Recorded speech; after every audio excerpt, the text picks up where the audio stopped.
Halo, Assalamualaikum sahabat semua. Alhamdulillah di awal tahun 2022 ini kita sudah mendapatkan hasil dari data Poskesdes di Kabupaten Karawang. Tapi sebelum saya share tentang data tersebut, alangkah baiknya kalau kita memahami kembali apa itu Poskesdes.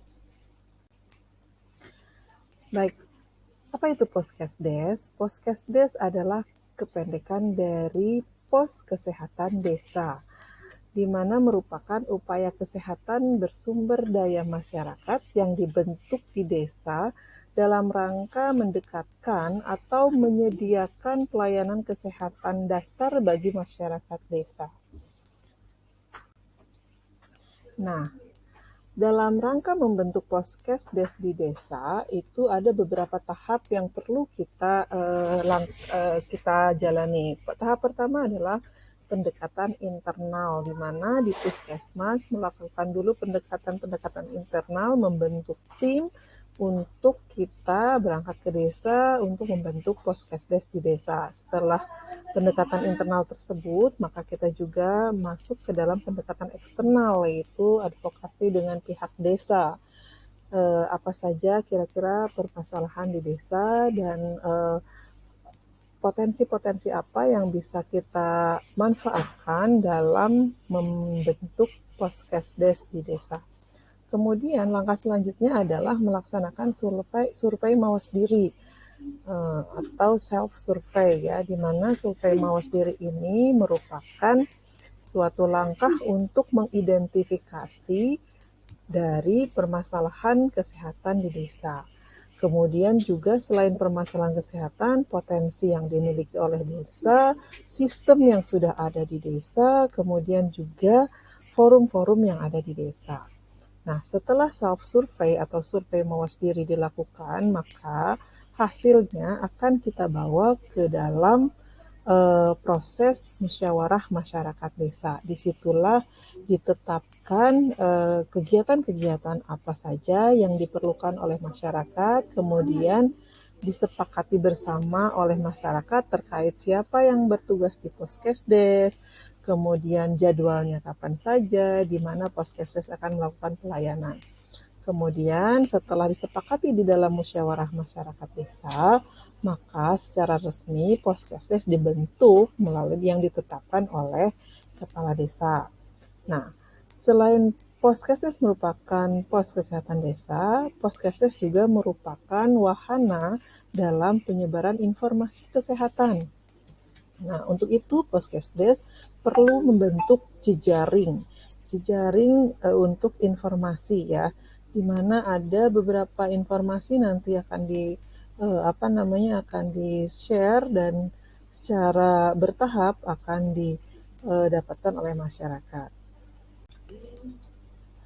Kemudian kegiatan apa saja sih yang harus ada di desa? Nah, kegiatan di desa itu di dalam Poskesdes itu ada pelayanan kesehatan untuk ibu hamil, bersalin dan nifas.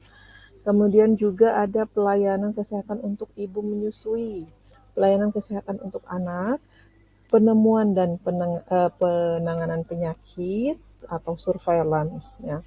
Kegiatan-kegiatan ini dikelola di desa di dalam bentuk forum. Kemudian juga kegiatan Poskesdes pada dasarnya merupakan kegiatan promotif preventif tanpa mengesampingkan upaya kuratif atau pengobatan sesuai dengan kompetensi yang ada. Nah, jadwal dari pelayanan Poskesdes ini akan disepakati oleh forum di dalam musyawarah masyarakat desa tadi. Boleh setiap hari, boleh 2 hari sekali, boleh tiga hari dalam seminggu, atau sesuai dengan kesepakatan bersama yang disepakati oleh masyarakat di desa.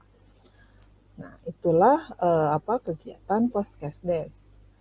Kemudian, nah, dari data yang telah diambil teman-teman di Puskesmas Kabupaten Karawang, kita sudah mendapatkan data ada jumlah Poskesdes yang terdata saat ini adalah 102 Poskesdes yang berasal dari 50 wilayah kerja Puskesmas se-Kabupaten Karawang, di mana jumlah desa itu sebenarnya ada, jumlah desa dan kelurahan itu ada 309. Nah, jumlah puskesmas kita memiliki 50 puskesmas dan jumlah Poskesdes yang saat ini terdata ada 102 yang tersebar di 30 kecamatan di Kabupaten Karawang. Kemudian data yang kemarin sudah teridentifikasi selanjutnya adalah tenaga yang melayani atau yang hadir di Poskesdes menurut data rekapitulasi dari Puskesmas ada 6 orang perawat, ada 120 bidan desa, kemudian ada 292 kader, di mana bisa disimpulkan bahwa Poskesdes memang merupakan UKBM atau upaya kesehatan bersumber daya masyarakat. Di sini terlihat bahwa tenaga yang banyak bekerja adalah kader, yaitu masyarakat itu sendiri.